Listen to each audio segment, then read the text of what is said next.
Bueno, vamos a informar sobre la situación de la salud. Vamos a iniciar este día con una sección especial para informar sobre las drogas, para que tengamos todos los elementos, que el pueblo sepa sobre la producción de las drogas, el daño que ocasionan, qué se está haciendo, qué tenemos todos que evitar, por qué no debemos de permitir que se convierta en una pandemia.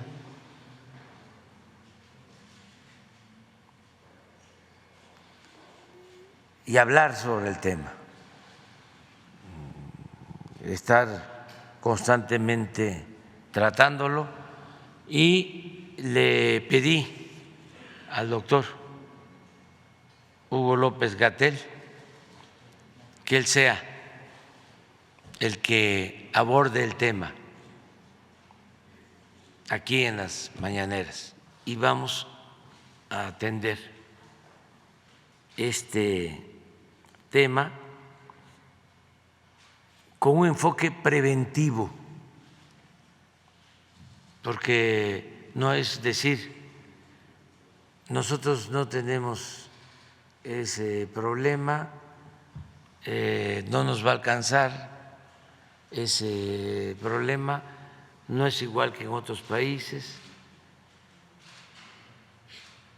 Tenemos que evitar que se extienda el problema de la drogadicción, sobre todo el uso de drogas químicas como el fentanilo, que tantos muertos lamentablemente ocasionan. ¿Cómo nos protegemos, nos blindamos para que nunca tengamos este grave y lamentable problema de la sobredosis y las muertes por fentanilo, que es una pandemia? Entonces, todo esto acompañado de campañas en las escuelas y en los medios de información. Este tema o esta sección que el presidente ha indicado, como ya lo dijo él mismo, tiene propósitos de información, así como de comunicación de los riesgos que están relacionados con el uso de sustancias, el uso de drogas o el abuso de drogas o la adicción a las drogas. Son distintas etapas de un proceso muy complejo en el que están presentes elementos sociales, factores sociales, están presentes una fuerte presión de la industria del narcotráfico y obviamente asociada también con problemas de violencia, de grave distorsión de las relaciones familiares y sociales y otras múltiples consecuencias. También es importante considerar que el problema de uso, abuso y adicción a las sustancias psicoactivas, llamadas técnicamente así, o drogas sencillamente conocidas en forma convencional, tiene que ver con la pérdida de oportunidades, la pérdida de espacios de integración social, sobre todo de la juventud, en la ruta de la escolaridad o en la ruta del empleo o en la ruta de la vida de todos los días en sus familias, en sus comunidades. Como mencionamos hace un par de semanas, relacionado con otros temas como la violencia social, las múltiples violencias sociales. Esto está como consecuencia también de un modelo económico que ha llevado a mucha desigualdad, a profunda desigualdad a lo largo de los últimos 40 años, y por eso es vital, y por eso es la forma en que lo está abordando el Gobierno de México, tener alternativas a la inclusión, a la integración social de la juventud para evitar que exista esa propensión, ese acercamiento al mundo de las drogas. Todo esto lo vamos a ir detallando a lo largo de múltiples sesiones, y hoy vamos a empezar hablando de fentanilo, una de las drogas más peligrosas por su enorme potencial de adicción. Inmediatamente es adictiva, aún en dosis pequeñas, y además tiene efectos muy graves sobre la salud, con una gran capacidad de causar sobredosis y muerte directamente asociada al uso de fentanilo. En adelante hablaremos de otras drogas que son de mayor frecuencia en su uso en México, por ejemplo las metanfetaminas, el cristal, el alcohol mismo, la cannabis o marihuana, las benzodiazepinas y múltiples otras. En otras emisiones iremos detallando al respecto. Hoy vamos a hablar específicamente del fentanilo, su importancia en la salud pública y la salud social.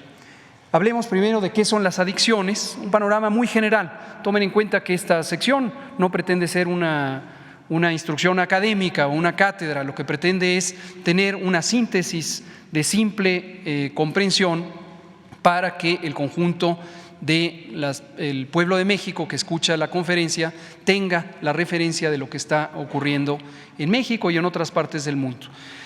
Las adicciones son, en síntesis, un problema crónico de salud, y no solo de salud, sino un problema social, donde la característica principal es que la persona que ha tenido el problema de adicción, que se ha incorporado al fenómeno de adicción, empieza a tener una búsqueda de consumo de la sustancia, es una búsqueda compulsiva. Esto va más allá de la voluntad. La adicción es un asunto neurológico y psicosocial. Una vez que la persona es adicta, no decide en qué momento consume la sustancia, cuánto lo consume, qué sustancia y quién se la provee. Es una compulsión por tener la sustancia y utilizarla. Y eso es muy importante porque en esa compulsión, que es irracional, empiezan también las conductas de aislamiento, las conductas de rechazo, incluso a la ayuda que pueden brindar familiares, amigas y amigos y en general la comunidad. Esto es muy importante.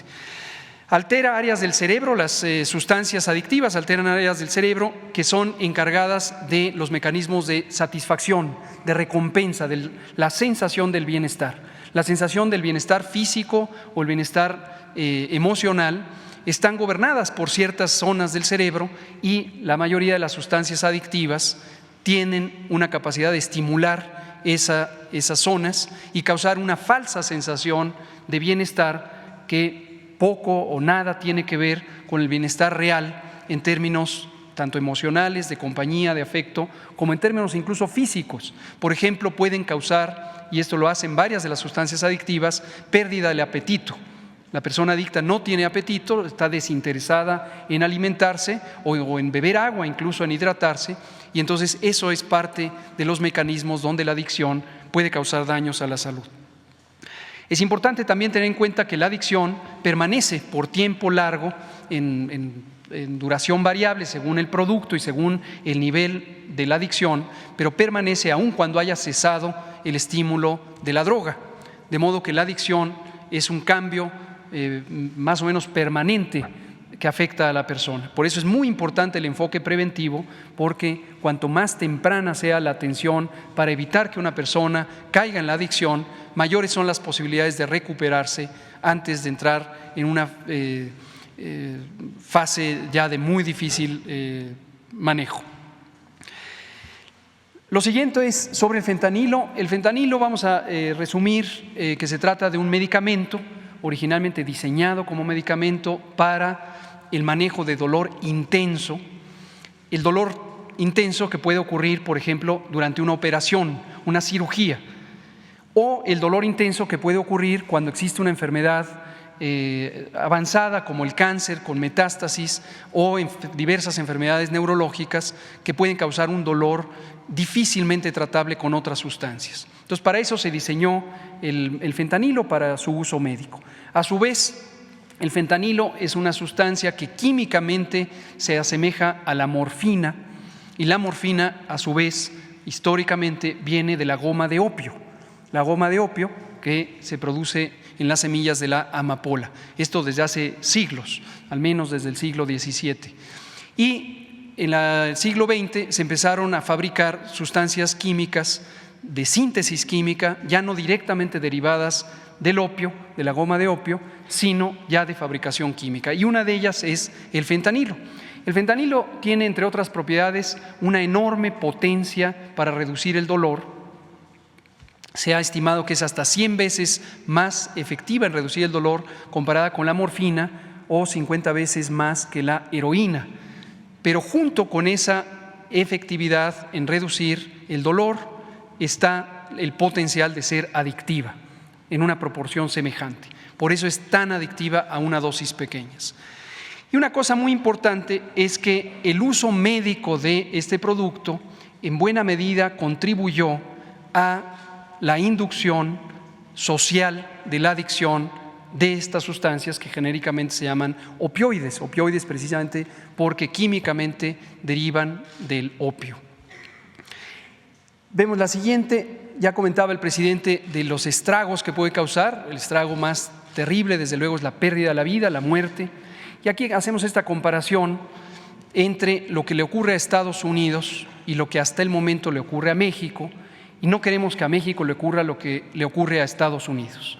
Estas estadísticas son, la primera, 61 millones, más de 61 millones, es una estadística que el propio gobierno de Estados Unidos ha producido sobre la cantidad de personas que en el año 2020, que es un año cualquiera, es un año representativo, ha consumido opioides, ya sea fentanilo, ya sea heroína, ya sea morfina, ya sea oxicodona, ya sea cualquier otro medicamento o producto químico de fabricación ilegal. 61 millones en el mundo.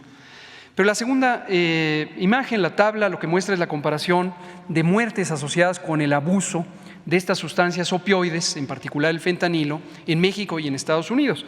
Y vean ustedes el contraste impresionante. Nosotros hemos asumido que podría haber cierto subregistro en las cifras mexicanas y estamos trabajando por hacerlas más exactas, pero aun cuando fuera, pensemos 10 veces más o 100 veces más el subregistro que tenemos en Estados Unidos, en México. No se compara con el enorme problema de salud pública que tiene Estados Unidos en este abuso de fentanilo. Y esto tiene que ver también con el hecho de que la epidemia de fentanilo es una epidemia importada. Estados Unidos, desde los años 50, después de la Guerra Mundial, empezó a tener un uso muy libre de medicamentos opioides en el tratamiento médico del dolor, y eso contribuyó a la generación de dependencia, de adicción, que a su vez conectó con el uso ilegal de las sustancias opioides, hoy incluido y de manera predominante el fentanilo. Y lo segundo, como ya se explicó en la conferencia dedicada a la seguridad pública, el fentanilo no se produce en México, el fentanilo se produce a partir de precursores que no se fabrican en México, se fabrican en otros lugares, incluido Estados Unidos, y hay rutas de fentanilo de Estados Unidos a México. Entonces, es un problema importado. Y la actitud que tiene el gobierno de México es: nosotros no queremos que nos pase, por lo tanto, tenemos que tener una anticipación muy intensa en la prevención. Por eso estamos haciendo prevención, y lo que comentaré enseguida sobre la campaña de prevención de uso de fentanilo en México, aun cuando hoy por hoy no es un problema grande de salud pública. Y lo segundo es de cooperación. Queremos cooperar con Estados Unidos, que tiene un enorme problema de adicción al fentanilo y de producción de fentanilo y de importación de fentanilo desde otras regiones, particularmente de Asia, y entonces queremos ayudar también como buenos vecinos en lo que toca a la salud pública, a la disminución de las adicciones. Una cosa importante, y esto va dirigido para la comunidad en general, para todas las comunidades, es cómo reconocer el fentanilo. El fentanilo de uso ilegal, el que no se usa médicamente, puede venir en múltiples presentaciones y en la calle, en las comunidades, tiene nombres muy distintos. Algunos de ellos incluyen heroína blanca, heroína sintética, chiva blanca, el Fenta, M30, China White, China Girl, Tango, algunos de los nombres. Entonces, si estos nombres se escuchan en una comunidad, si las familias escuchan que estos nombres están en la comunidad, es muy probable que en la comunidad hay distribución, uso y posiblemente adicción de fentanilo. Y hay que estar alertas de ello. Las presentaciones de uso médico son principalmente en forma oral, es decir, en forma de pastillas, y también en forma inyectada, como ya dije, como una sustancia en ampolletas para el uso en anestesia. También se usan en parches, aunque esta presentación es de menor uso, en parches para el manejo crónico de dolor en las clínicas del dolor. Esto es el uso médico. El uso no médico hay que identificarlo también, puede ser un polvo blanco, puede ser pastillas, particularmente hay unas pastillas azul claro, comprimidos, cápsulas, dulces incluso que pueden tener fentanilo. Y lo que se ha identificado es que en los circuitos del narcomenudeo se induce el uso de fentanilo a través de estas formas de presentación para con ello ayudar a tener ganancias directas, pero además inducir adicción a otras sustancias que también, otras drogas que también se usan en la comunidad. Y otras formas de uso incluyen en el uso ilegal la inyección, tanto en vena como en los músculos, la inhalación o los propios parches que ya mencioné de uso médico. También es importante que los efectos del fentanilo son invariablemente perjudiciales cuando no se usa para fines médicos, porque obviamente no existe ni la regulación de dosis, ni la calidad del producto, ni tampoco la limitación de quién lo puede usar y en qué condiciones. Y esto incluye desde algunos síntomas pasajeros como quitar el dolor, dar somnolencia, náusea, estreñimiento, pasando a otros como que puede dar lo contrario, puede dar euforia, la adicción, ya lo dije, lo insisto, desde primeros usos, primeras dosis, puede causar gran adicción, puede bajar la presión arterial, puede causar rigidez muscular y espasmos, dificultad para mover los músculos o parálisis del intestino, un espasmo muscular del intestino, movimientos involuntarios, alucinaciones y una pérdida de la relación de la conciencia de la realidad, un estado de confusión, delirio, coma, depresión respiratoria y muerte. Entonces, el fentanilo puede pasar por todas estas manifestaciones, pero finalmente un enorme potencial que a dosis relativamente moderadas cause la muerte porque se llega al estado de coma y se paralizan los músculos respiratorios. La siguiente. Por eso, como se mencionó también hace 15 días, junto con la Secretaria de Educación Pública, se ha lanzado una estrategia de prevención dirigida particularmente a la juventud, en el caso del sistema escolar, a educación media y media superior. Sensibilización sobre el problema, dirigido a maestras, maestros, a todo el equipo del sistema educativo nacional. Orientación para tener información sobre qué hacer para detectarlo, para atenderlo, para canalizar a la juventud a posibilidades de recuperación o de prevención de la adicción y capacitar en tener esas competencias. Más adelante, en otras emisiones, iremos detallando los mecanismos por los que el sistema educativo y el personal puede contactar alternativas de ayuda en el sistema de salud. Estaremos desarrollando materiales para identificar la detección oportuna y esta red de servicios. Casi finalmente hablo de esta estrategia, como ya mencionábamos, una pieza clave va a ser el acompañamiento de especialistas y estamos prácticamente por lanzar un sistema en línea para que maestras y maestros, esto va dirigido a todas y todos ustedes, puedan tener la ayuda de profesionales en salud mental, de psiquiatras, de psicólogos y psicólogas que les puedan orientar sobre qué hacer en casos particulares o en comportamientos generales que ustedes observen en el aula o en el recinto escolar o en la periferia, o que les sean referidos por familias. Muy importante, el sistema educativo es una antena también para detectar problemas de adicciones de la manera más temprana posible. Tendremos sesiones virtuales donde nuestros especialistas, tenemos un excelente equipo de salud mental y adicciones en la Secretaría de Salud, estarán preparando materiales y asesoría directa para este propósito. Y también información adicional que iremos poniendo en un repositorio. Y con ello anuncio el micrositio puntual donde esta información ya empieza a estar presente, es de acceso público, pero está a disposición principalmente para las personas docentes. Recordarán que presentamos hace 15 días con la secretaria Leticia Ramírez la carátula de esta imagen para los folletos, para los carteles y para el micrositio. Ahí está, estrategiaenelaula.seb.gov.mx.